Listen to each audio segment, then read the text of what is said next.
입다는 여호와 하나님께 묻는 사람이었고 29절 보면 여호와 영이 입다에게 임해했어요. 그럼 분명히 이 상황은 어떻게 되는지 뻔히 이 결론을 우리가 몇 번 반복해서 보잖아요. 결론이 어떻게 나올지 아는데 오늘 중점적으로 볼 것은 입다는 분명히 하나님께 묻는 사람이었고 하나님의 영이 충만한 사람이었습니다. 그런데 오늘 이게 아쉬운 장면이 하나 나오는 거죠. 우리 아까 보셨습니다만 그 무남동녀 입다의 딸이 나오는데 이 딸을 번제물로 드리는 일이 벌어지는데 그 내용을 좀 봐야 돼요. 29절에 분명히 여호와 영이 임했어요. 그래서 입다가 29절 두 번째 줄입니다.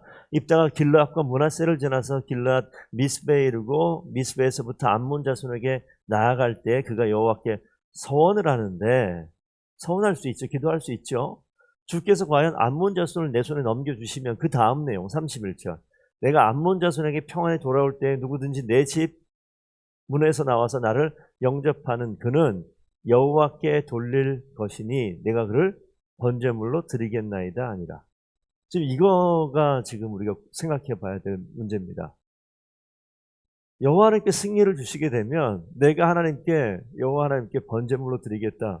뭐 이 정도로 끝나면 되는데 여기서 지금 가장 먼저 나타나는 누구를 사람을 번제물로 드린다고 지금 이야기하는 이 장면이 지금 이 뭐 하는 거지? 의문이 생길 수밖에 없잖아요. 분명히 하나님을 의지하는 입다의 신앙을 여호와께서 사용하셔서 일하시는데 그 입다가 어떤 사람인지는 오늘 여기서 좀 장면이 나오는데 여호와 영이 분명히 임했고 여호와 하나님께 사용하시는 사람인데 이가 서운하는 이 자리에 뭐가 딱 등장하냐면 순수한 그가 하나님을 향한 신앙의 그 순수한 마음과 이거는 그 암몬 자손이 가지고 있었던 그들의 어떤 풍습이거든요. 암몬의 그 신 몰록이라는 이 신, 거기 인신 제사하는 그런 풍습이 그 가운데 있는데 이 순수한 신앙을 가지고 있는 입다 가운데 그 풍습이 들어와 있어요.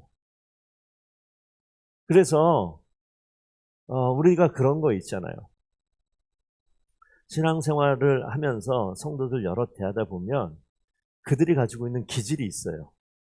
그들이 삶의 자리에서 자라온 배경들이 있어요. 나의 성향도 있고요. 그런데 이것이 어떤 급박한 상황이 되면 갑자기 불쑥 튀어나오는 일들을 많이 봐요. 분노했을 때 그냥 욕이 확 나오는 사람도 있고요. 욕을 안 해본 사람은 아무리 화가 나도 욕을 안 합니다. 그런데 욕을 맨날 듣고 사는 사람들은 확 화가 나면 입에서 욕이 그냥 확 나와요. 이게 무슨 상황인지 아시겠죠? 입다가 기생의 아들이라고 그래요. 이걸 폄하하는 게 아니에요. 입다가 살고 있었던 삶의 이 주변의 환경, 배경들 가운데 길르앗 땅이 얼마나 암몬 자손의 영향력을 받았는가라는 것을 엿볼 수 있는 그런 장면입니다. 그래서 하나님의 신앙과 함께 그들의 풍습이 훅 나와버리는 장면. 그래서 서원을 하는데 안 해도 될 일을 해버리잖아요. 번제물로 드리겠다고. 일이 어떻게 되는지는 뒤에 나오죠. 어떻게 됩니까? 예. 분명히 아까 읽은 본문 보니까 다 33절 가면 크게 무찔러서 암몬 자손이 이스라엘 앞에서 항복했다고 그래요. 그래서 34절에 다시 길르앗에서 돌아오는 그 장면 속에서 입다의 딸이 그 승전 소식을 듣고 즐거워서 기뻐서 제일 먼저 뛰쳐나온 게 무남동녀 딸이 뛰쳐나온 거예요.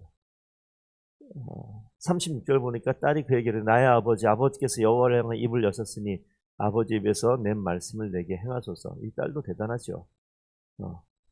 그래서 지금 이 상황 속에 어떤 결과가 벌어지면 진짜 딸을 번제물로, 우리 번제라는 거 우리가 뭔지 알잖아요. 그거를 그냥 사지를 다 잘라내고 내장을 다 꺼내고 불에 태우는 건데 그런 일을 지금 하게끔 벌어지는 일들이 나타납니다. 분명히 암몬 자손과 승리 속에서 하나님께서 입다를 사용하셔서 이스라엘 민족을 구원해 내시는데 이 기쁜 일이거든요. 근데 이 기쁜 일 가운데 지금 이 입다의 한마디 말의 잘못으로 인해서 엄청난, 물론 민족 자체는 하나님께 영광을 돌릴지 모르겠지만 입다는 이 과정을 통해서 어떤 일이 벌어질까, 이게 여기 뒤에 자세한 내용들은 뭐 죽음의 과정은 나오지만 뭐 입다의 심정이나 마음 이런 거 나오지 않는데 충분히 상상하고 우리가 생각해 볼 수 있는 부분이에요. 그래서 제가 오늘 이 본문 말씀 속에서 아, 우리가 좀 신앙생활하면서 한 가지 생각을 해봐야겠다.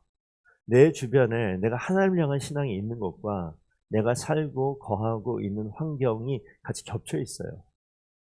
우리 교회 공동체 안에 있고 이 가운데서 신앙생활하는 것은 온실과도 같은 모습이고 우리가 순수한 하나님을 향한 열정이 있는 사람들이 모여 있지만 이 밖을 나가서 사는 이 환경 속에는 별의별 여러 가지 것들이 문화나 뭐 여러 다양한 이름으로 우리를 뒤덮고 있고 우리 영향을 미치는 것이 있어요.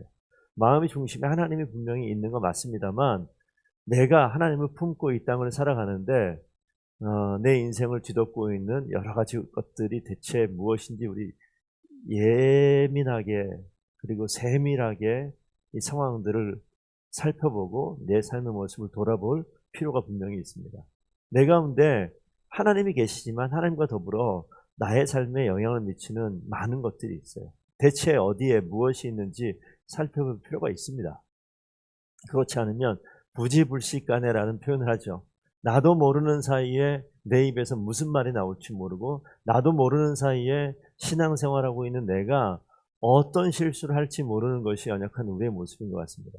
그래서 입다가 분명히 하나님 앞에 모든 것을 다 알았던 사람이고 하나님의 영이 충만했던 사람인데 그가 하나님께 기도하다가 무슨 엄청난 일을 실수를 저지르냐면 그 가운데 있었던 분명히 그 가운데 그 암몬의 문화가 정말 익숙하게 파고 들어와 있었을 것 같아요. 이런 모습은 여기 입다기도 나타나지만 이스라엘 백성 가운데 너무 자주 나타납니다. 그 초창기부터 나타났었던 모습이에요. 아론이 금송아지를 만들어 놓고 하나님을 찾았던 모습도 뭐 별반 다르지 않아요.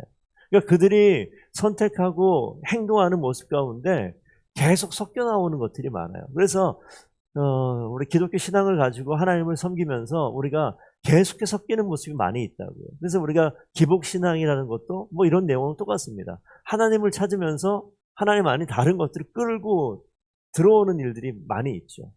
순수함이 혼합으로 섞여버리게 될 때 그때 무너지는 틈새를 주는 거예요.